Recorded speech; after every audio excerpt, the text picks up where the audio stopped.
ಹೆಜ್ಜೆ ಮೇಲೊಂದೆಜ್ಜೆಯ ನಿಕ್ಕುತ್ತ ಗೆಜ್ಜೆಯ ಕಾಲಿನ ನಾದವ ತೋರುದ ಸಜ್ಜನ ಸಾಧು ಪೂಜೆಯ ವೇಳೆಗೆ ಮಜ್ಜಿಗೆಯೊಳಗಿನ ಬೆಣ್ಣೆಯಂತೆ ಭಾಗ್ಯದ ಲಕ್ಷ್ಮೀ ಬಾರಮ್ಮ.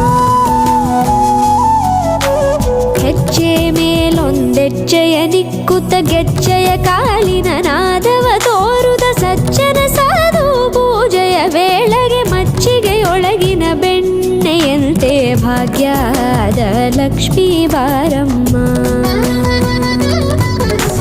ಕನಕವೃಷ್ಟಿ ಕರೆಯುತ್ತ ಬಾರೆ ಮನಕೆ ಮಾನವ ಸಿದ್ಧಿಯ ತೋರೆ ದಿನಕರ ಕೋಟಿ ತೇಜದಿ ಹೊಳೆಯುವ ಜನಕರಾಯನ ಕುಮಾರಿ ಬೇಗ ಭಾಗ್ಯದ ಲಕ್ಷ್ಮೀ ಬಾರಮ್ಮ.